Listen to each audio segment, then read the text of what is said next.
આપણો આભાર માનું છું. प्रभु ने आज 2025 के पहले दिन આજ 2025 નો પહેલો દિવસ हमें अपने चरणों में आने का मौका दिया है। તેના ચરણોમાં તેણે આપણને બેસાડ્યા છે हम परमेश्वर के वचनों को सीखने के लिए जा रहे हैं। અને આપણે તેમના વચનોને શીખવાને જઈ રહ્યા છે. यदि आप प्रार्थना के साथ बैठेंगे અને જો તમે પ્રાર્થનાની સાથે બેસશો कि प्रभु आज का वचन मुझे समझ में आए, કે પ્રભુ આજનું વચન મને સમજાય છે, तभी आपको प्रभु का वचन समझ में आएगा। ને ત્યારે તે વચન તમે સમજી શકશો.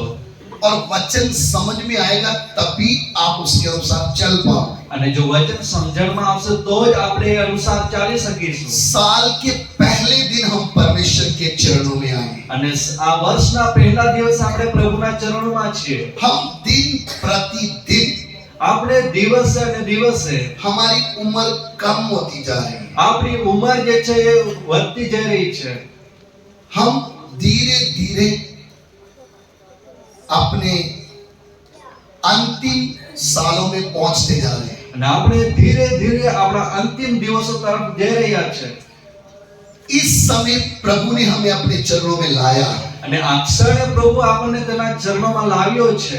और जब परमेश्वर में अपने चरणों में लाया है, અને જ્યારે પ્રભુએ આપણને તેમના ચરણોમાં લાવ્યો છે, परमेश्वर ने हमें अपने लिए जब चुना है, અને પરમેશ્વરે જ્યારે આપણને તેની માટે આપણને પસંદ કર્યા છે, और जब परमेश्वर ने हमें अपनी उपस्थिति में बुलाया है, અને જ્યારે પરમેશ્વરે આપણને તેમની ઉપસ્થિતિમાં તેડ્યા છે, उस समय हमारी सोच क्या होनी चाहिए? અને એ સમયે આપણી વિચારધારા કેવી હોવી જોઈએ?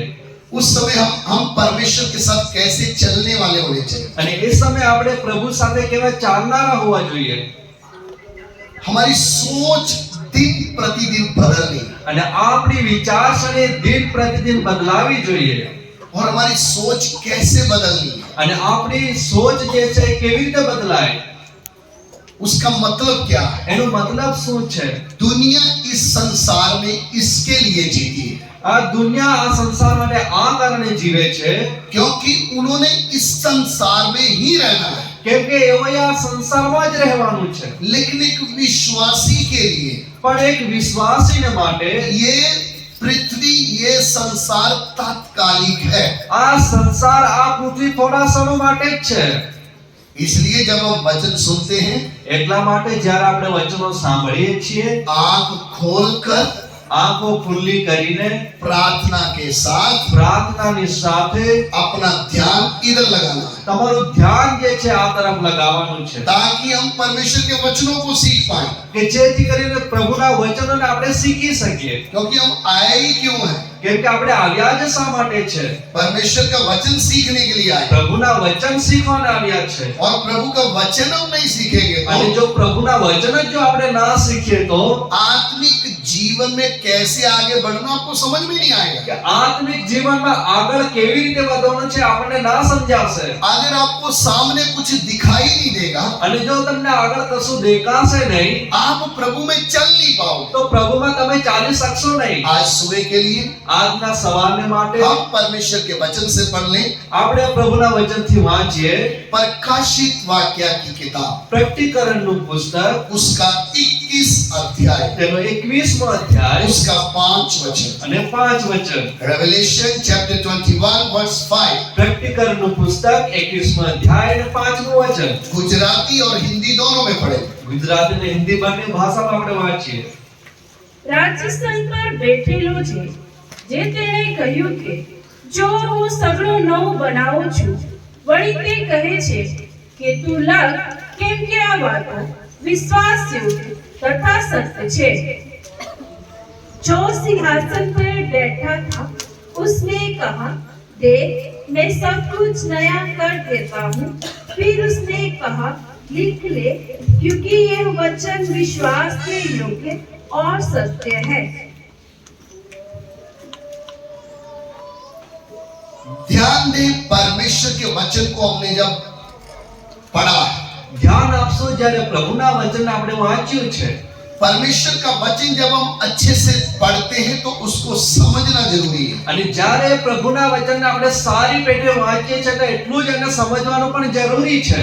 क्या जरूरी है? શું જરૂરનું છે? आज नया साल हमारे जीवन में, આજે તો નવું વર્ષ આપણા જીવનમાં છે इस दिन से हम एक नया जीवन शुरू कर रहे हैं। અને આ જ દિવસથી આપણે નવા જીવનની એક શરૂઆત કરી રહ્યા છે इसलिए हमने सारे काम बंद करके आज प्रभु के चरणों में बैठे। અને એટલા જ માટે આપણા જીવનના બધા જ કામો મૂકીને આપણે પ્રભુના ચરણોમાં બેસ્યા છીએ कल रात हम 12 साढ़े 12 बजे तक 1 बजे तक प्रभु की स्तुति करते रहे। અને ગત રાત્રે આપણે 12:30 1 વાગ્યા સુધી પ્રભુની સ્તુતિ કરતા રહ્યા। क्यों?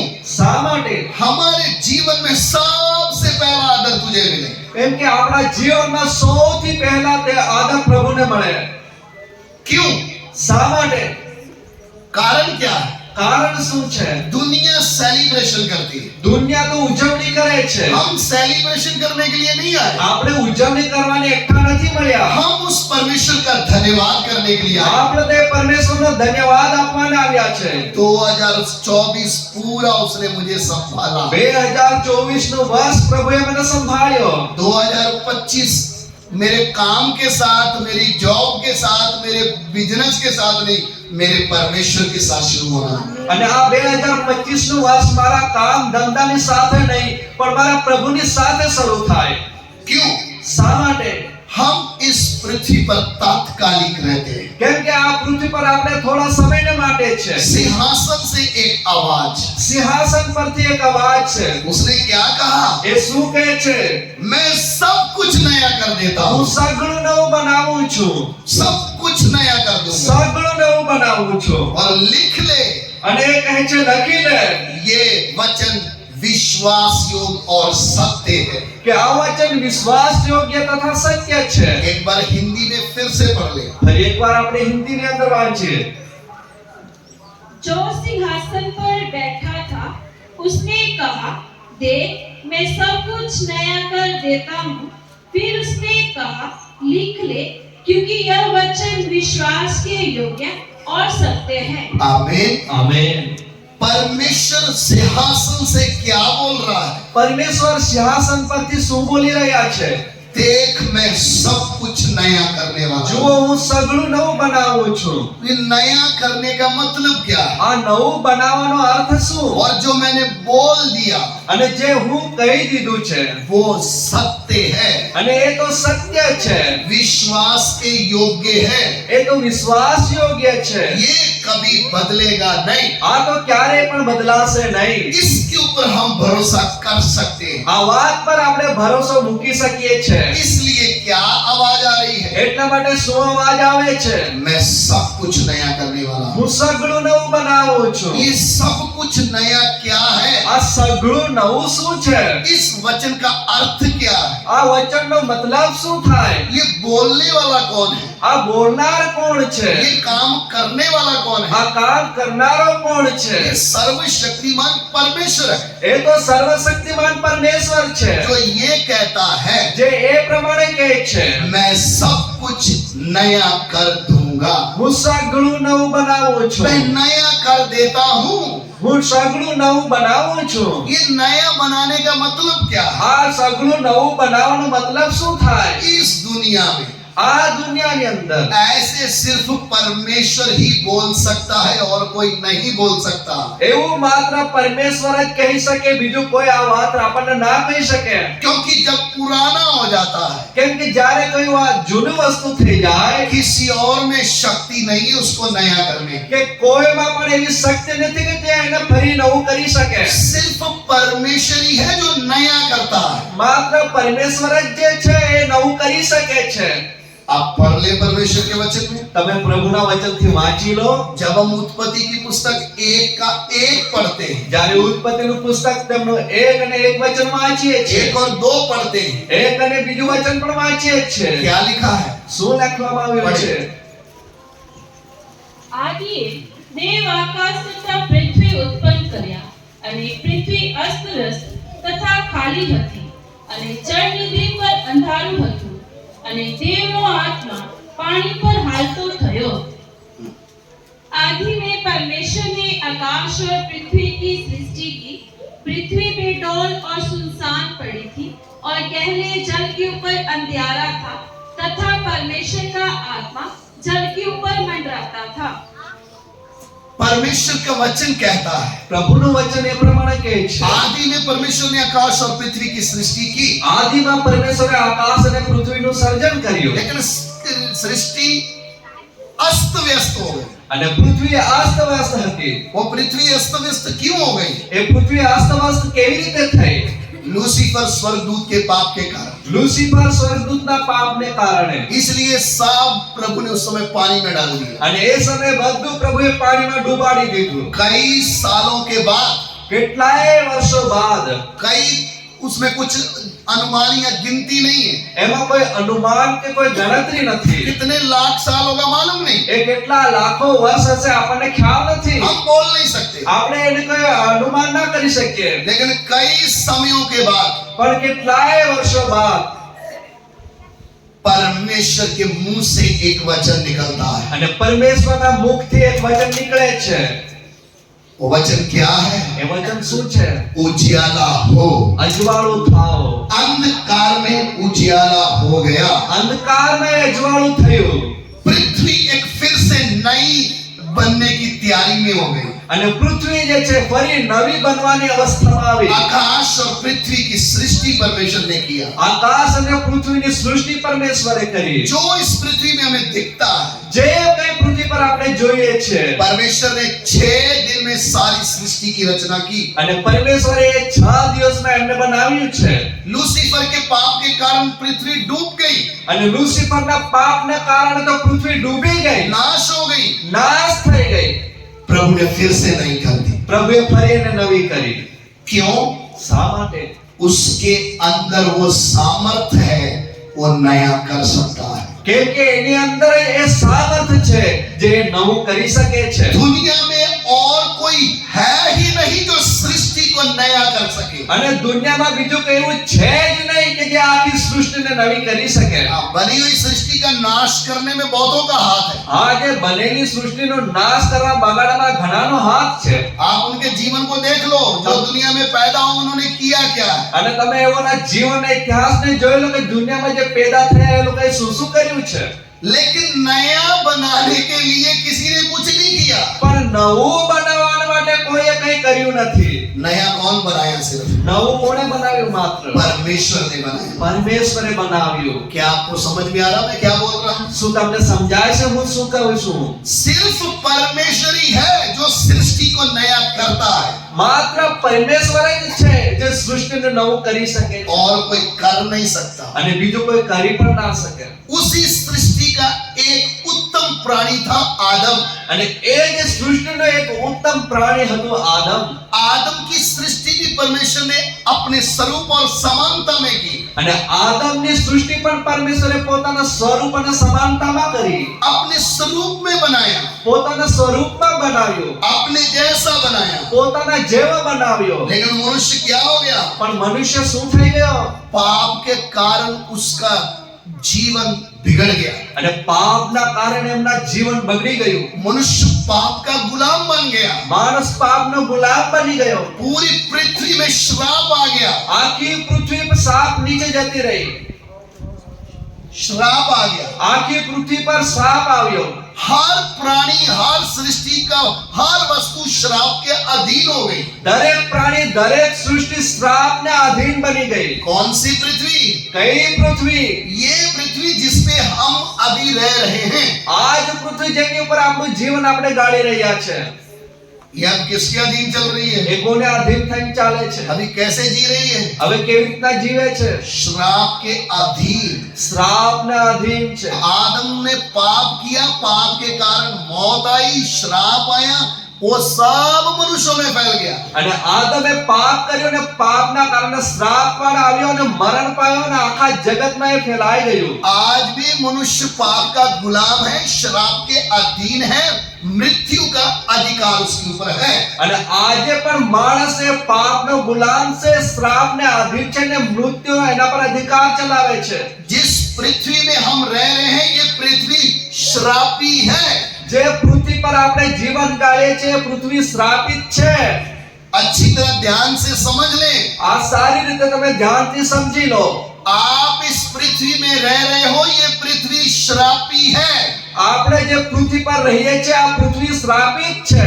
ये श्रापित पृथ्वी को આ શ્રાપિત પૃથ્વીને बिल्डर और इंजीनियर मिलकर खूबसूरत पृथ्वी बनाना चाहते हैं. બિલ્ડર અને એન્જિનિયરો મળીને એક સારી સૃષ્ટિ બનાવવા માંગે છે. वो ये सोच रहे हैं તેઓ એવું વિચારે છે कांच की बिल्डिंग बनाने से, કાચની બિલ્ડિંગો બનાવવાથી, ईट और सीमेंट से अच्छी अच्छी बड़ी बड़ी लंबी लंबी बिल्डिंग बनाने से ઈટ અને સિમેન્ટની ઊંચી ઊંચી બિલ્ડિંગો બનાવવાથી पृथ्वी का थोड़ा नक्शा अच्छा सा दिखेगा. અને પૃથ્વીનો જે નકશો જે છે સારો સુંદર દેખાશે. हम इसको थोड़ा सुंदर बनाने की कोशिश करते हैं. અને આપણે એને સુંદર સજાવવાની કોશિશ કરીએ. हम विश्वासी भी किसमें लगे हुए हैं? અને આપણે વિશ્વાસી પણ શેમાં लाग्યા છે? इस पृथ्वी में कैसे भी थोड़ा खूबसूरत दिखना है. આ પૃથ્વી પર આપણે પણ સારા દેખાવું છે. हमारा घर, हमारा बिल्डिंग, हमारा सब कुछ, हमारा पूरा ध्यान इस पृथ्वी की ओर लगा रहता है. અને આપણું જે પૂરું ધ્યાન છે આપણા ઘર અને આ સૃષ્ટિ તરફ લાગેલું રહે છે. शैतान की एक बहुत बड़ी बड़ी चालाकी है. અને શૈતાનની ઘણી જ એક આ ચાલાકી છે. कुछ नए को छोड़ के हम शराबी पृथ्वी पर ध्यान दें. અને જે નવું છે એમને છોડીને આપણે આ શ્રાપિત પૃથ્વી પર ધ્યાન આપીએ. ये पृथ्वी को कितना भी अच्छा बना ले, આ પૃથ્વીને કેટલી પણ સારી આપણે બનાવીએ, ये है ही नाश होने वाली है. આ તો નાશ થનાર છે. बिगड़ी हुई पृथ्वी एक दिन नाश के लिए रखी हुई है. આ બગડેલી સૃષ્ટિ એક દિવસે નાશને માટે રાખેલી છે. ये नाश में ही जाएगी. અને એ નાશમાં જ જનાર છે. मेरे बोलने से आपको दुख हो रहा है, मुझे मालूम है, મારા કહેવાથી તમને દુઃખ થાય છે, મને ખ્યાલ છે. क्योंकि आप तो लंबे लंबे योजना बना के रखे होंगे. કેમ કે તમે તો ઘણી મોટી મોટી યોજનાઓ ઘડીને રાખી હશે. लेकिन सच्चाई क्या है? પણ સત્ય શું છે? दूसरा पत्रस 3 अध्याय 7 वचन पढ़ ले. બીજો પીતર 3 અધ્યાય અને 7 વચન. Second Peter chapter 3 word 7. બીજો પીતર 3 અધ્યાય અને 7 વચન. પણ હમણાંમાંના આકાશ તથા પૃથ્વી જે શબ્દથી ન્યાયકાળ તથા અધર્મી માણસોના નાશના દિવસ સુધી રાખી મુકેલ છતાં બાળવાની સારું તૈયાર રાખેલ છે.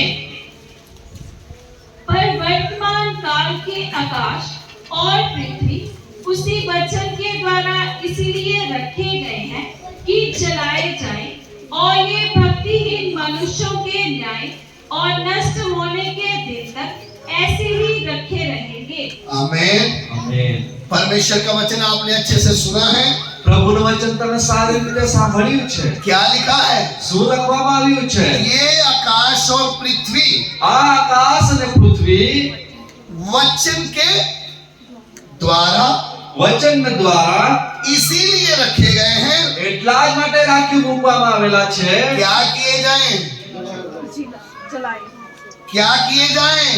શું કરવામાં આવે? जागते हुए सोते हुए सब मिलकर बोले,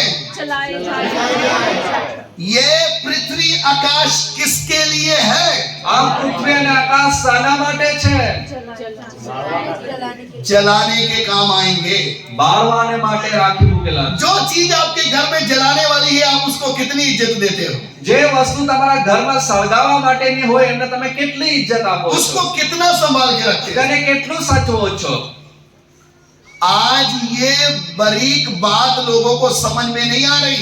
અને આજે આ ઝીણવટપૂર્વક વાત જે છે લોકોને સમજાતી નથી. हम बोलते हैं मेरा घर, मेरी दुकान, मेरा धंधा, मेरा सब कुछ, मेरा मेरा मैं करके जीते हैं. અને આપણે મારી દુકાન, મારું ઘર, મારું જ બધું અને મારું મારું કરીને જે જીવીએ છે आपका नहीं है, એ તમારું નથી. ये परमेश्वर का है, એ તો બધું પરમેશ્વરનું છે, जिसने इसको बनाया है. જેણે એને બનાવ્યું છે. और अब इसके साथ क्या करने वाला है? અને એ એની સાથે શું કરનાર છે? इस वचन के अनुसार ये बनाया है. આ વચન અનુસાર એને બનાવ્યું છે. इस वचन के द्वारा आकाश पृथ्वी बनाया है. આ જ વચન દ્વારા આકાશ ને પૃથ્વી સર્જવામાં આવ્યા છે. इसी वचन के द्वारा इसको नष्ट करने के लिए रखा અને है. આ જ વચન અનુસાર એક દિવસે તેને નષ્ટ કરવાને રાખી મૂકેલા છે.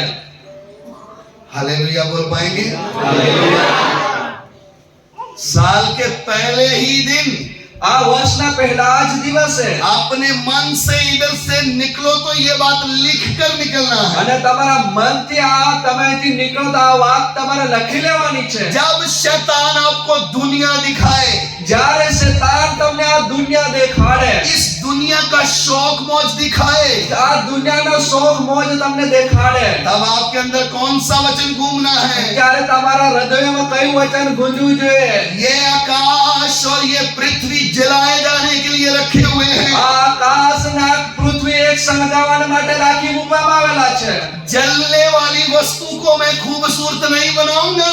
આ સળગાવવાની વસ્તુને હું સુંદર નહીં બનાવીશ। मेरा ध्यान दिन प्रतिदिन इधर से हटना है। દિવસે ને દિવસે મારું ધ્યાન અહીંથી હટવું જોઈએ। ये जलने वाला है। આ એક દિવસે બાળી નાખવામાં આવશે जो इसमें रहेंगे वो भी जल जाएंगे। અને જે આમાં રહેશે એઓ પણ સળગી જશે। हर एक व्यक्ति का अच्छा बंगला, अच्छा घर जल जाएगा। દરેક વ્યક્તિનું સારું મકાન, સારા ઘરો એ સળગી જશે। बड़ी बड़ी लंबी लंबी कीमती गाड़ियां जल जाएगी। મોટી મોટી અને કિંમતી ગાડીઓ પણ સળગી જશે। ये दिन आने वाला है। અને એ દિવસ આવી રહ્યો છે। परमेश्वर का वचन क्या कहता है? પ્રભુનું વચન શું કહે છે? हम किधर रह रहे हैं अभी? આપણે ક્યાં રહી રહ્યા છે? जो पृथ्वी और आकाश जलाए जाएंगे उस पे रह रहे हैं। જે પૃથ્વી અને આકાશ જેને બાળી નાખવામાં આવનાર છે એના પર રહીએ છીએ। हालेलुया। હાલેલુયા। उस समय हमारे जीवन में कैसा काम होना चाहिए? એ સમયે આપણા જીવનમાં કેવું કામ થવું જોઈએ? क्योंकि परमेश्वर ने इसको सही बनाया था। કેમ કે પરમેશ્વરે તેને સારું બનાવ્યું હતું। श्रापित हो गई, શ્રાપિત બની ગઈ जलेगी, અને એ બાળી નાખવામાં આવશે खत्म होगी, અને એને નષ્ટ કરવામાં આવશે तब कुछ नया बनेगा। અને ત્યારે કંઈક બીજું નવું બનશે।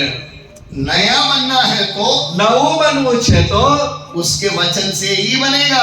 તેના વચન દ્વારા જ બનશે। अब अच्छी तरह ध्यान दें। તમે સારી રીતે ધ્યાન આપો। जब पहला मनुष्य बिगड़ गया, અને જ્યારે પહેલો માણસ બગડી ગયો, अच्छी तरह इस बात को समझना है। આ વાતને તમારે સારી રીતે સમજવાની છે। सृष्टि की सारी वस्तुएं परमेश्वर ने अपने वचन से बनाई, જગતની બધી જ વસ્તુઓ પરમેશ્વરે તેમના શબ્દ વડે બનાવી, लेकिन मनुष्य को वचन से नहीं बनाया। પણ માણસને તેણે શબ્દોથી નથી બનાવ્યું। खुद उसको बनाने आया है, એ તેને પોતે બનાવવા આવ્યો છે। खुद उतरा है, એ પોતે ઉતાર્યો છે। मिट्टी का पुतला बनाया है આ માટીનું એક પૂતળું બનાવ્યું છે और उसमें अपना श्वास फूंक रहा है। અને તેની અંદર એનો શ્વાસ ફૂંકે છે जीवित प्राणी बनकर खड़ा हो गया। અને જીવિત પ્રાણી બનીને ઊભું થાય છે। ये जीवित प्राणी बिगड़ गया, અને એ જીવિત પ્રાણી બગડી ગયું, पाप के अधीन आ गया, પાપને અધીન આવી ગયું, श्राप के अधीन आ गया। શ્રાપને અધીન થઈ ગયું। मनुष्य नरक में जा रहा है। માણસ નરકમાં જઈ રહ્યું છે। मनुष्य बिगड़ गया, માણસ બગડી ગયું છે। पाप मनुष्य को खींच के मौत की ओर लेके जा रहा है। પાપ માણસને ખેંચીને મરણ તરફ ધકેલી રહ્યું છે। अब परमेश्वर क्या कर रहा है? હવે પરમેશ્વર શું કરી રહ્યો છે? जिस वचन के द्वारा सारी सृष्टि की रचना की गई, જે વચન દ્વારા આખી સૃષ્ટિને સર્જવામાં આવી, जिसके द्वारा सब कुछ बनाया गया, જેના દ્વારા સગળું રચવામાં આવ્યું। प्रभु के वचन से पढ़ लें यूहन्ना सुसमाचार પ્રભુના વચનથી વાંચે યોહાનની લખેલી સુવાર્તા, 1 अध्याय 1, 2, 3 वचन। પહેલો અધ્યાય, પહેલું, બીજું અને ત્રીજું વચન। આદિએ શબ્દ હતો અને શબ્દ દેવની સંઘાતે હતો અને શબ્દ દેવ હતો। તે જ આદિએ દેવની સંઘાતે હતો। તેનાથી સગળું ઉત્પન્ન થયું, એટલે જે કંઈ ઉત્પન્ન થયું છે તેના વિના ઉત્પન્ન થયું નહીં। आदि में वचन था और वचन परमेश्वर के साथ था और वचन परमेश्वर था। यही आदि में परमेश्वर के साथ था। सब कुछ उसी के द्वारा उत्पन्न हुआ और जो कुछ उत्पन्न हुआ है उसमें से कोई भी वस्तु उसके बिना उत्पन्न नहीं हुई। आमीन। આમેન। अब परमेश्वर के काम को हम देखें।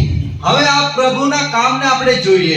वचन के द्वारा सब कुछ बनाया, વચન દ્વારા સગળું બનાવ્યું છે। एक भी वस्तु उसके बिना रची नहीं गई। એક પણ વસ્તુ તેના એના વગર બનાવવામાં નથી આવી. लेकिन अब समस्या क्या है? પણ હવે સમસ્યા શું છે? सृष्टि नई नहीं करनी है, આ સૃષ્ટિને નવી નથી બનાવી. अब मनुष्य को नया बनाना है। હવે તો માણસને નવું બનાવવાનું છે. नया बनाया था નવું બનાવ્યું હતું, लेकिन बिगड़ गया। પણ તે બગડી ગયું. अब बिगड़े हुए मनुष्य को नया बनाना है। હવે એ બગડેલા માણસને નવું બનાવવાનું છે. कैसे? કેવી રીતે? जिस वचन के द्वारा सब कुछ रचा गया, જે વચનની મારફતે બધું રચવામાં આવ્યું, वो वचन देह धारण कर रहा है। એ જ વચને શરીર ધારણ કર્યું. 1:14 पढ़ ली। 1:14 આપણે વાંચીએ. સત સંદેહ થઈ આપણામાં વસ્યો અને બાપના એકાકી જન દીકરાના મહિમા થયો, તેનો મહિમા અમે દીઠો, કૃપા તથા સત્યતાથી ભરપૂર હતો. और वचन देहधारी हुआ और अनुग्रह और सच्चाई से परिपूर्ण होकर हमारे बीच में डेरा किया, और हमने उसकी ऐसी महिमा देखी जैसी पिता के इकलौते की महिमा। ध्यान दे, ધ્યાન આપશો. परमेश्वर का वचन देहधारी हुआ પ્રભુનું વચન દેહ ધારણ કર્યું છે, और देह धारण होकर, અને દેહ ધારણ કરીને कितना गंभीर है ये बात। આ કેટલી ગંભીર છે વાત. मनुष्य को बनाने वाला, માણસને સર્જનારો ઈશ્વર, जिसने मनुष्य की सृष्टि की, જેણે માણસને બનાવ્યું, अब मनुष्य को नया बनाने के लिए હવે એ માણસને નવું બનાવવાને માટે स्वर्ग छोड़कर સ્વર્ગને છોડીને मनुष्य का रूप धारण करके માણસનું રૂપ ધારણ કરીને एक बालक बन के इस पृथ्वी में आ गया। એક બાળક બનીને આ પૃથ્વી પર આવે છે. क्यों आ रहा है? શા માટે આવી રહ્યો છે? इस बिगड़े हुए मनुष्य को नया बनाने के लिए। આ બગડેલા માણસને નવું કરવાને માટે. ये एक बहुत बड़ी बात है। આ ઘણી મોટી વાત છે. आप करोड़ों रुपए हाथ में लेकर शहर में घूमो, તમે કરોડો રૂપિયા હાથમાં લઈને આખા શહેર ફરી નાખો, एक ही प्रश्न करना है, એક જ પ્રશ્ન કરવાનો છે, मुझे नया बना दो। મને નવું બનાવી દો. मैं नया बनना चाहता हूँ। હું નવો બનવા માંગુ છું. कोई आपकी बात नहीं समझेगा। કોઈ પણ વાત તમારી સમજશે નહીં. वो बोलेगा ये क्या हो गया, આ શું થઈ ગયું? ये पागल हो गया, આ તો ગાંડો બન્યો છે. इसको तो कुछ समझ में नहीं आ આને रहा, તો કશું સમજાતું નથી. ये बोल क्या रहा है, આ શું બોલી રહ્યો છે? नया कैसा बनता है, નવું કેવી રીતના બને છે? इंसान नया कैसा बनता है, માણસ તો નવું કેવી રીતે બની શકે? कार का मॉडल नया आता है, હા, કારના નવા મોડેલ આવે છે. रोबोट बनते जा रहे हैं, હા, રોબોટો બનતા જઈ રહ્યા છે. घर नया बनता है, હા, ઘરો નવા બને છે. ये इंसान नया कैसा बनता है। આ માણસ નવો કેવી રીતે બને? अपने सिर को पकड़ के वो इस विचार सोच में पड़ जाएंगे, अब नया इंसान कैसे बनेगा। એ તો પોતાનું માથું પકડીને એ વિચારમાં ભમશે કે આ નવું માણસ બને કઈ રીતે? बाकी सब कुछ तो नया बन जाएगा, હા, બાકી બીજું બધું તો નવું બની શકે છે, ये मनुष्य कैसे नया बनेगा। પણ આ માણસ નવો કેવી રીતે બને? ये किसी को समझ में आने वाली बात नहीं है, આ તો કોઈને સમજાય જાય એવી વાત નથી. क्योंकि ये सिर्फ परमेश्वर को ही काम करना आता है। કેમ કે આ કામ તો માત્ર પરમેશ્વર જ કરી શકે છે. मैंने पहले ही बोला, नया बनाने का काम सिर्फ परमेश्वर के पास है। હું તો પહેલા જ કહ્યું છે કે નવું બનાવવાનું કામ માત્ર પ્રભુ જ કરી શકે છે. इसलिए स्वर्ग छोड़कर मनुष्य का रूप धारण करके आया है। એટલા જ માટે સ્વર્ગ સરીને માણસનું રૂપ ધારણ કરીને આવ્યા છે. क्यों आया? શા માટે આવ્યા? बिगड़े हुए मनुष्य को नया बनाने के लिए आया। બગડેલા માણસને નવું બનાવવાને માટે. ये नया कैसे बनेगा? એ નવું કેવી રીતે બનશે? अब ये भी एक प्रश्न है, અને આ પણ એક પ્રશ્ન છે. कौन से बॉडी पार्ट चेंज होंगे कि ये नया दिखे। આ શરીરના કયા ભાગોને બદલી દેવામાં આવે કે નવો દેખાય? हर एक कार का एक्सीडेंट हो गया तो नया पार्ट डालने से वो नया दिखेगा। હા, કારનું જો એક્સિડન્ટ થઈ જાય તો કારના જે ભાગ છે બદલી દેવામાં આવે તો કાર નવી લાગે છે. लेकिन ये एक ऐसा मटेरियल है, પણ આ તો એક એવું મટીરીયલ છે, इसका पार्ट इस दुनिया में मिलता ही नहीं है। અને એના જે ભાગો છે દુનિયામાં મળતા જ નથી. डॉक्टर को समझ में नहीं आता है। ડોક્ટરને પણ સમજાતું નથી. ये एक शरीर है, આ એક શરીર છે. एक शरीर के लिए आपको पूरा बनाने के लिए, इसको समझने के लिए 50-60 डॉक्टर चाहिए। હા, અને આખા શરીરના અંગોના એક જાણકારીને માટે સમજવાના માટે આપણને 50 થી 60 ડોક્ટરોની જરૂર પડે. बाल वाला डॉक्टर अलग है, વાળના ડોક્ટર અલગ છે, कान वाला अलग है, કાનનો ડોક્ટર અલગ છે, आंख वाला अलग है, આંખના ડોક્ટર અલગ હોય છે, गले वाला अलग है, ગળાના ડોક્ટર અલગ હોય છે, दांत वाला अलग है, દાંતના ડોક્ટર અલગ હોય છે, हार्ट वाला अलग है, હૃદયનો ડોક્ટર અલગ હોય છે, किडनी वाला अलग है। કિડનીના ડોક્ટર અલગ હોય, तो फ्रैक्चर हो गया तो उसको क्या बोलते हैं? अपने गुजराती में वो शब्द बोलते हैं ना, हार्डवेयर वाला, हाँ वो अलग है। હા હાર્ડવેર અલગ હોય, ऑपरेशन करने वाला अलग है। હા ઓપરેશન કરનારા અલગ હોય। एक शरीर में सही करने के लिए कितने डॉक्टर चाहिए? એક શરીરને સારું કરવા માટે કેટલાય ડોક્ટરોની જરૂર પડે, लेकिन आपको पता है इसको बनाने वाला सिर्फ एक है। પણ શું તમને ખબર છે કે આમને બનાવનારો માત્ર એક છે?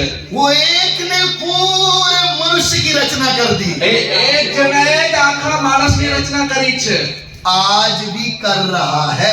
આજે પણ કરી રહ્યો છે।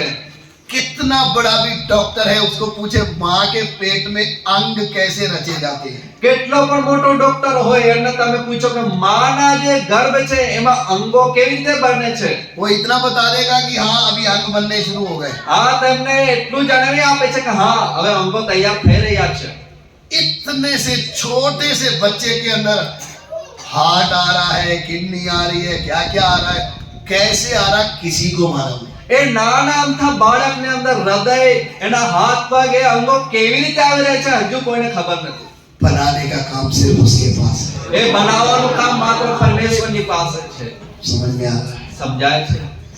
इसलिए आज दुनिया परेशान है। એટલા માટે આજે દુનિયા ઘણી પરેશાન છે।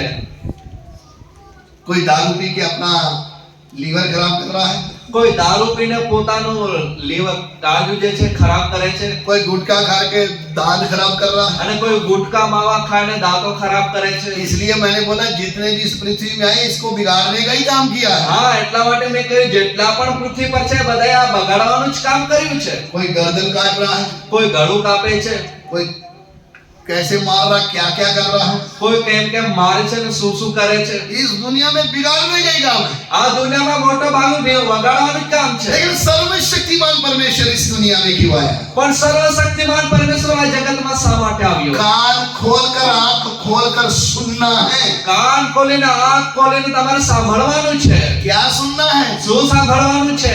अरे वह शक्तिमान परमेश्वर मनुष्य के रूप में आया क्यों? સર્વશક્તિમાન પરમેશ્વર માણસના રૂપમાં આવ્યા શા માટે? मनुष्य तुझे नया बनाने के लिए आया। માણસ તને નવું બનાવવાને માટે।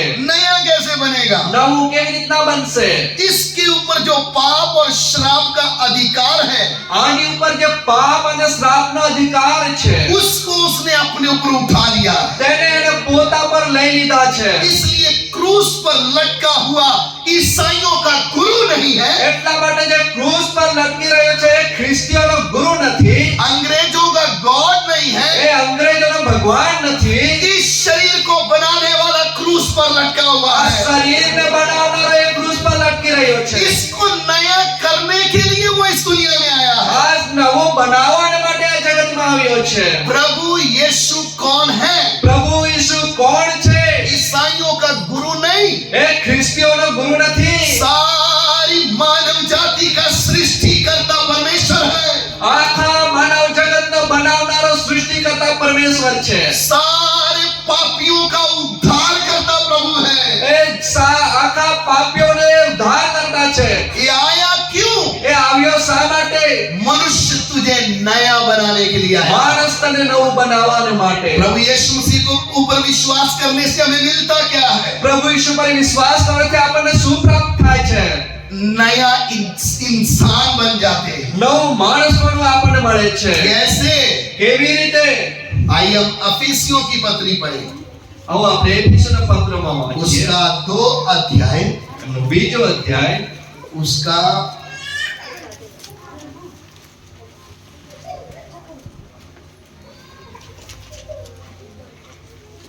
14 और 15 वचन। एफिसियों 2 वर्स 14। એફેસના પત્ર બીજો અધ્યાય 14 અને 15 વચન।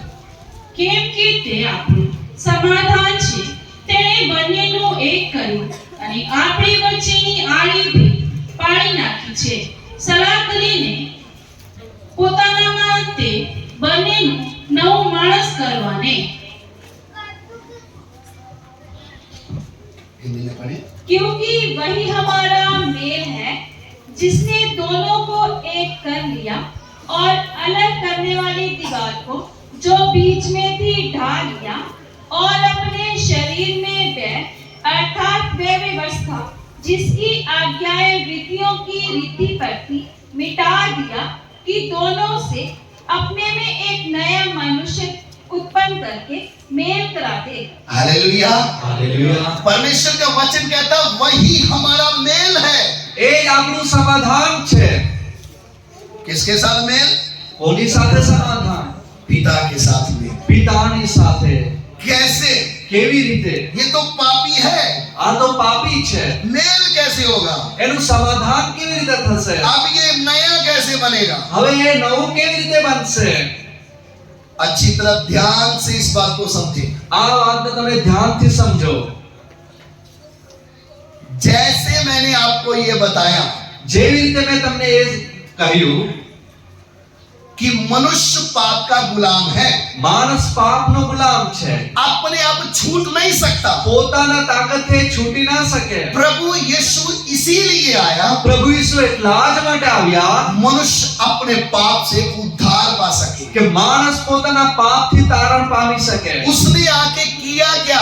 એણે આવીને કર્યું શું? मनुष्य के अंदर एक नया मनुष्य पैदा कर दिया। એણે માણસની અંદર નવું માણસપણું पैदा કર્યું। क्या आपको वचन समझ में आया है? શું તમને વચન સમજાય છે? उसने हमारे अंदर एक नया मनुष्य क्या कर दिया है? रच दिया है। તેણે આપણી અંદર નવું માણસપણું રચ્યું છે। वो नया मनुष्य जो रचा है, એ નવું માણસ જે છે ये नई सृष्टि है। એ નવી સૃષ્ટિ છે। अब ये नया मनुष्य अंदर आ गया, હવે એ નવું માણસ જે અંદર આવ્યું છે बॉडी वही रहेगी, આ શરીર તો એ જ રહેશે लेकिन ये अंदर से पूरा नया हो गया। પણ એ અંદરથી આખો નવો થઈ જશે। अब ये दारू नहीं पी रहा है, હવે એ દારૂ ના પીશે। अब ये गुटखा नहीं खा रहा, હવે એ ગુટકા નહીં ખાય। अब ये इधर उधर नहीं जा रहा, હવે અહીંયા તઈએ ના ભટકે। अब परमेश्वर की आराधना करता। હવે એ પ્રભુની આરાધના કરશે। हुआ क्या? એને થયું શું? इसके अंदर एक नया मनुष्य डाल दिया। એની અંદર એક નવું માણસ મૂકવામાં આવ્યું। क्या आपको वचन समझ में आ रहा है? શું તમને વચન સમજાય છે? परमेश्वर बोलता मैं सब कुछ क्या कर दूंगा? નયા मैं सब कुछ नया कर दूंगा। પ્રભુ કહે છે હું સગળું નવું બનાવીશ। ये सब कुछ नया करने में क्या क्या आ गया? એ સગળું નવું કરવામાં શું શું આવે છે? इससे पहले कि वो नया आकाश और नई पृथ्वी बनाए, એ પહેલા કે નવી આકાશ અને નવી પૃથ્વીનું સર્જન કરે।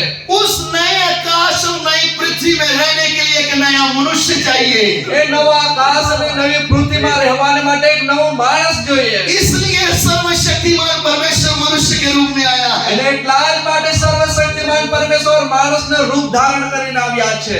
इस दुनिया में जितने भी लोग पैदा हुए, આ જગતમાં જેટલા પણ લોકો પેદા થયા, चाहे वो हिंदू धर्म में हुए, ચાહે હિન્દુ ધર્મમાં થયા चाहे હોય, मुस्लिम में हुए, ચાહે મુસ્લિમમાં હોય, चाहे सिख में हुए, ચાહે સિખમાં હોય, चाहे ईसाई धर्म में, ચાહે ખ્રિસ્તી ધર્મ હોય, हर मनुष्य में 3 भाग हैं। દરેક માણસની અંદર 3 ભાગ છે।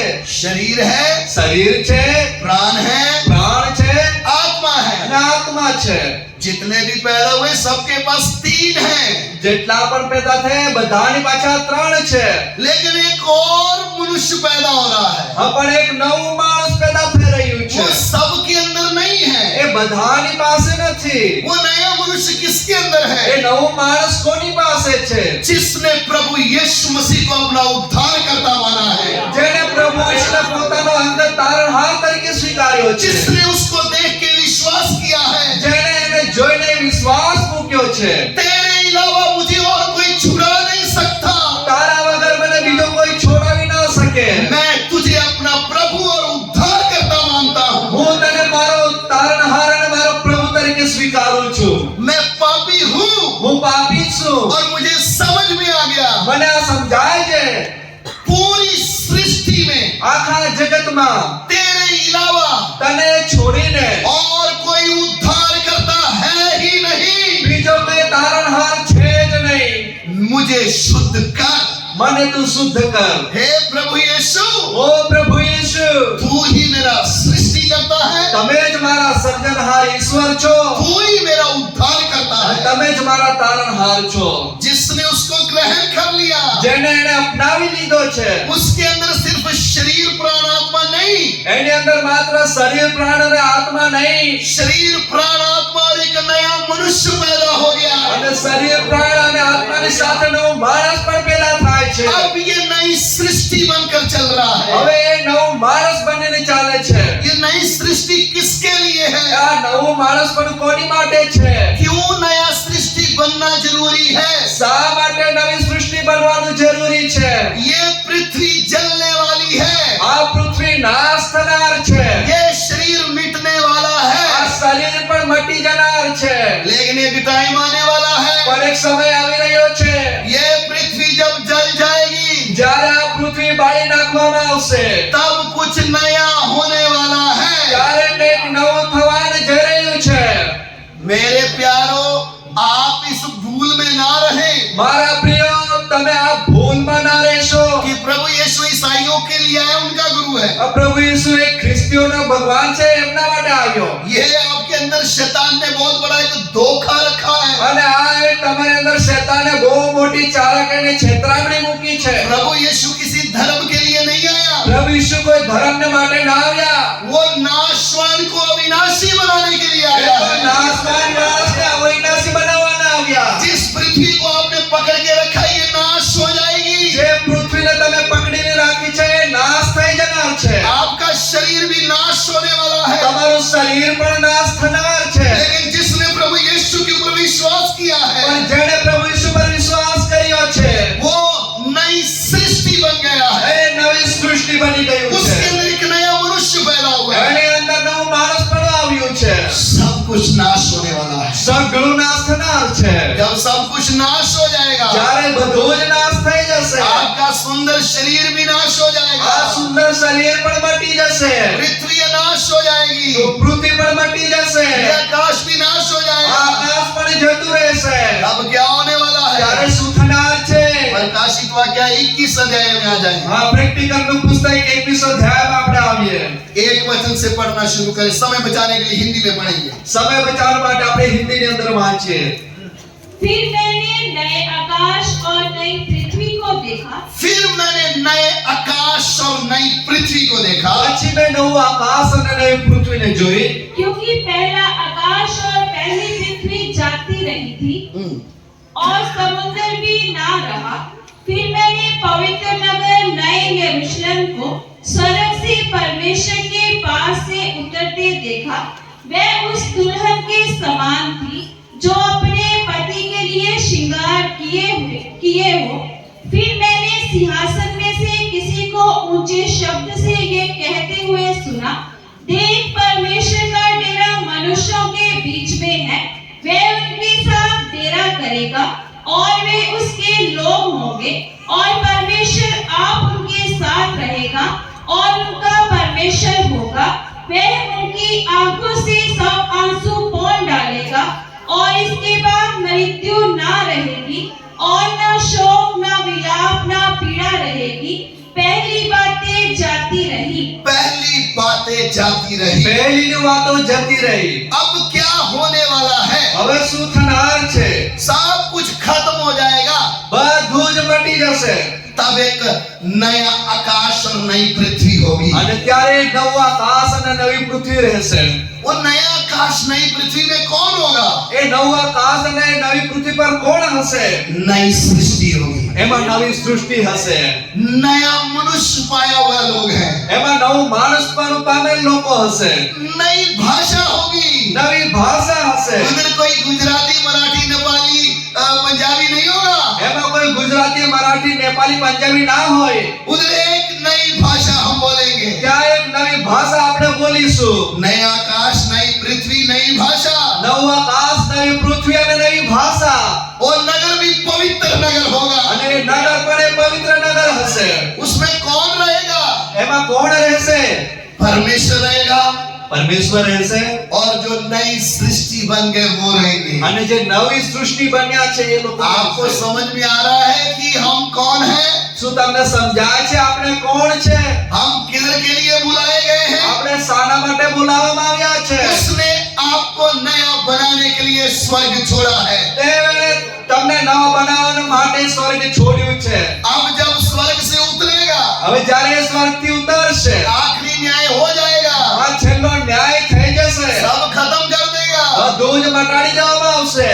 तब आप और मैं अगर इस योग बने रहे ને તમે અને હું ત્યારે આ યોગ્ય બની રહ્યા, तो हम उस नए पृथ्वी और नए आकाश में परमेश्वर के साथ वास करेंगे। ત્યારે આપણે નવા આકાશ અને નવી પૃથ્વીમાં પ્રભુની સાથે વાસ કરીશું। हम इस पृथ्वी के लिए चुने नहीं गए, આ પૃથ્વીને માટે પ્રભુએ આપણે પસંદ નથી કર્યા। हम नई पृथ्वी और नए आकाश के लिए तैयार हो આપણે गए। નવી પૃથ્વીને નવા આકાશને માટે તૈયાર થઈ રહ્યા इस છીએ। पृथ्वी में रहते समय हमारे सामने परीक्षाएं आती है, આ પૃથ્વી પર રહેતા સમયે આપણી પર આ પરીક્ષાઓ આવે છે, हमारे जीवन में दुख आते हैं, આપણા જીવનમાં દુઃખ કષ્ટ આવે છે। हम उन बातों का सामना करते हैं जो हमारे सहने से बाहर है। આપણે એ વાતોનો સામનો કરીએ છીએ જે આપણા સહન શક્તિથી બહાર છે। हमारे सामने कई परीक्षाएं हैं, આપણી સામે ઘણી પરીક્ષાઓ છે, दुख और क्लेश आता है, દુઃખ અને ક્લેશ છે। लेकिन एक मसीह व्यक्ति इन लोगों को सहता क्यों है? અને પણ એક મસીહ જે વ્યક્તિ છે આ બધી બાબતોને શા માટે વેઠે છે? कई लोग मसीह लोगों को सताकर सोचते हैं कि ये बंद हो जाएंगे। કેટલાક લોકો મસીહ લોકોને સતાવીને કહે છે કે આ બંધ થઈ જશે। आपको पता है हमें सहने की शक्ति कहां से मिल रही તમને है? ખબર છે આ બધું જ વેઠવાની શક્તિ આપણને ક્યાંથી મળે છે? हमारी नजर नए आकाश और नई पृथ्वी की ओर लगी हुई है। આપણી દ્રષ્ટિ નવું આકાશ અને નવી પૃથ્વી તરફ લાગેલી છે। हम मरने से क्यों नहीं डरते? આપણે મરણથી શા માટે ગભરાતા નથી? मसीह यीशु के द्वारा हम मौत को पार कर चुके हैं। કેમ કે ખ્રિસ્ત ઈસુ દ્વારા આપણે મરણને પાર કરી ચૂક્યા आप છે। हमें मारने से खत्म नहीं होने वाले। આ તમને મને મારવાથી આ વાતને રોકી શકાય એવું નથી।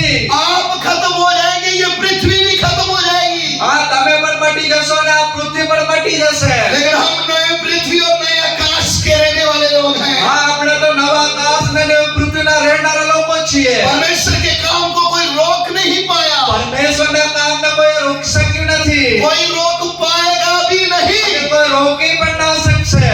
किसी की भी ताकत नहीं है, કોઈ પણ શક્તિ ના ચાલે। सर्वशक्तिमान का काम है। એ સર્વશક્તિમાનનું કામ છે। इसलिए आप अपनी कोशिशें ना करें। એટલા માટે તમે પોતાના પ્રયત્નો ના કરો। आपने जितना भी कुछ किया, તમે જે કંઈ પણ કર્યું, एक समय आने वाला है, એક સમય આવી રહ્યો છે, आप अपनी जीभ से अंगीकार करोगे यीशु मसीह ही परमेश्वर है। હા તમે પોતાની જીભથી અંગીકાર કરશો કે ખ્રિસ્ત ઈસુ જ એક પ્રભુ છે। उसके अलावा इस दुनिया में और कोई प्रभु है ही नहीं। એમને છોડીને બીજો કોઈ પરમેશ્વર છે જ નહીં। उस बात को अंगीकार करने के लिए आप तैयार रहे, એ વાતને અંગીકાર કરવા માટે તમે તૈયાર રહો। लेकिन तब आप नए पृथ्वी नए आकाश में नहीं होंगे। હા પણ ત્યારે તમે નવા આકાશ અને નવી પૃથ્વી પર નહીં રહેશો। आप उस समय आग की झील में जल रहे होंगे। હા, પણ એ સમયે નરકને એક આગમાં તમે તડપી રહ્યા હશો। बचना है तो मन फिराओ, હા બચવો છે તો પસ્તાવો કરો, अपने पापों से पश्चाताप करो, પોતાના પાપોથી પસ્તાવો કરો, उसका अनुग्रह आपके ऊपर हो जाएगा। તેનો કૃપા તમારા પર થશે। हम किधर के लिए हैं? આપણે ક્યાં શેના માટે છે? नई पृथ्वी नए आकाश के लिए। નવી પૃથ્વી અને નવા આકાશને માટે। हमें इस पृथ्वी में रहते समय આપણને આ પૃથ્વી પર રહેતા સમયે कई विश्वासी के जीवनों में दिक्कतें हैं। ઘણા વિશ્વાસીઓના જીવનમાં પરેશાનીઓ છે। चिंता ना करें, ચિંતા ના કરશો, एक दिन आने वाला है, એક સમય આવી રહ્યો છે। सब दुखों से परे हम अनंत वास में वास करने के लिए जाने वाले हैं। બધા દુઃખોથી દૂર આપણે અનંત વાસમાં આપણે વાસો કરવાને જઈ રહ્યા છે। उधर ना तो मौत होगी, ત્યાં તો ના મરણ હશે, ना पीड़ा होगी, ના કોઈ પીડા હશે, ना श्राप होगा, ના કોઈ શ્રાપ રહેશે, ना विलाप होगा। ના કોઈ રુદન રહેશે। उधर होगा कौन? અને ત્યાં રહેશે કોણ? मैं और मेरा प्रभु हमेशा वास करेंगे। હું અને મારો પ્રભુ હંમેશાને માટે વાસ કરીશું। और इस पृथ्वी में रहते समय આ પૃથ્વી પર રહેતા સમયે कई बातों के ऊपर जय पा के आगे बढ़ना है। હા કેટલી વાતો પર આપણે જય પ્રાપ્ત કરીને આગળ વધવાનું છે। वो प्रकाशित वाक्य 2 का 17 वचन पढ़े। પ્રકટીકરણ 2 અને 17 વચન આપણે વાંચીએ। रेवलेशन चैप्टर 2 वर्स 17 हिंदी में पढ़ेंगे। 2:17 प्रकाशित वाक्य 2:17। जिसके कान हो वे सुन ले कि आत्मा कलीसियाओं से क्या कहता है। जिसके कान हो वो सुन ले आत्मा कलीसिया को क्या कहता है। જેના કાન હોય એ સાંભળી લે આત્મા મંડળીને શું કહે છે। जो जय पाए जो जय पाए उसको मैं गुप्त मन्ना में से दूंगा उसको मैं गुप्त मन्ने में से दूंगा और उसे एक श्वेत पत्थर भी दूंगा। Hallelujah hallelujah. उसे मैं एक श्वेत पत्थर दूंगा। તેમને હું એક શ્વેત પથ્થર આપીશ। बोलिए आगे बढ़े। और उसे एक श्वेत पत्थर भी दूंगा और उस पत्थर पर एक नाम लिखा हुआ होगा। Hallelujah hallelujah. वो जो श्वेत पत्थर मैं तुम्हें दूंगा એ જે શ્વેત પથ્થર હું તમને આપીશ उसमें एक नाम भी लिखा होगा। એના ઉપર એક નામ પણ લખેલું હશે। क्या आपको वचन समझ में आ रहा है। હા। जो जय पाएगा જે જીતે છે उसको मैं एक श्वेत पत्थर दूंगा તેને હું એક શ્વેત પથ્થર આપીશ। और उस पत्थर के ऊपर एक नाम लिखा होगा। એ પથ્થર પર એક નવું નામ લખેલું છે। हाँ, जिसे उसके पाने वाले के सिवाय और कोई ना जानेगा। जिसको वो पत्थर मिलेगा જેને એ પથ્થર મળશે जिसके हाथ में वो पत्थर आएगा જેના હાથમાં એ પથ્થર આવશે वो नाम जो मैं दूंगा એ નામ જે હું આપીશ उसके अलावा और कोई नहीं जानेगा। એના સિવાય બીજું કોઈ જાણશે નહીં। उसका अर्थ क्या है। એનો અર્થ શું થાય। जो जय पाएगा જે જય પામે છે उसको एक नया नाम मिलने वाला है। તેને એક નવું નામ મળનાર છે। उधर आपका नाम ये नहीं होगा गीता सीता मीता नहीं होगा। હા, ત્યાં તમારું નામ ગીતા સીતા મીતા ના હોય। उधर रमेश जयेश महेश नहीं होगा। ત્યાં રાજેશ મહેશ એવું નહીં હોય। एक नया नाम मिलेगा। એક નવું નામ મળશે। उसको पाने वाला ही जानेगा नाम क्या है। હા, એને પામનાર જ જાણશે કે એ શું છે। क्योंकि क्या कहता है કેમ કે શું કહે છે। मैं सब कुछ नया कर दूंगा। હું સઘળું નવું કરીશ। मेरे प्यारो हमारी आशा क्या है। આપણી આશા શું છે। बहुत जल्दी सब कुछ नया होने वाला है। ઘણી જલ્દી આ સઘળું નવું થનાર છે। इसलिए मैं उस यीशु के पीछे चल रहा हूँ। એટલા માટે હું యేసుને પાછળ ચાલું છું। कोई मारने से भी मैं मिट नहीं सकता हूँ। કોઈના મારવાથી પણ હું મટી શકું એવું નથી। क्यों। શા માટે। मैं मौत को पार कर चुका हूँ। કેમ કે મોતને મેં પાર કરી લીધી છે। एक नया नाम मिलने वाला है। એક નવું નામ મળનાર છે। नई पृथ्वी होगी। નવી પૃથ્વી હશે। नया आकाश होगा। નવું આકાશ હશે। नया मनुष्य उसमें रहेगा। નવું માણસ એમાં नई રહેશે। भाषा होगी। નવી ભાષા રહેશે। उधर के लिए हम जा रहे हैं। ત્યાંને માટે આપણે જઈ રહ્યા છે। मनुष्यों के कामों को देखकर निराश ना हो जाए। માણસના કામોને જોઈને નિરાશ ના થાઓ। उस नगर को देखो जिसको परमेश्वर ने खुद बनाया है। એ નગર તરફ નિહાળો જેને પરમેશ્વરે પોતે બનાવ્યું છે। उसकी ओर देखोगे तो संसार का कष्ट नहीं लगेगा। ત્યાં જ્યારે આપણી નજર રહેશે તો જગતનું કષ્ટ આપણને કષ્ટ લાગશે નહીં। दुनिया का दुख नहीं लगेगा। આ જગતનું દુઃખ આપણને દુઃખ લાગશે નહીં। मेरे सामने नई पृथ्वी नया आकाश। મારી આગળ નવી પૃથ્વી અને નવો આકાશ છે। और कलीसिया को क्या बोला गया। અને મંડળીને શું કહેવામાં આવ્યું છે। नया यरूशलेम। નવું યરૂશલેમ। हालेलुया। હાલેલુયા। सब कुछ नया हो जाएगा। સગળું નવું થશે।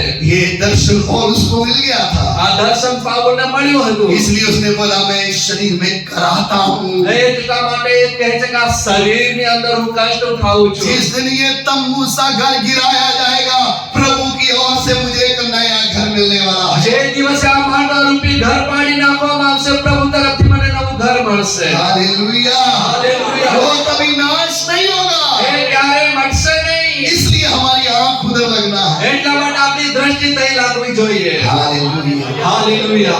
इसलिए हम क्या गाते हैं। એટલા માટે આપણે શું ગાઈએ છે। थोड़ी देर का वास है इस दुनिया में मेरा स्वर्ग देश ही अनंत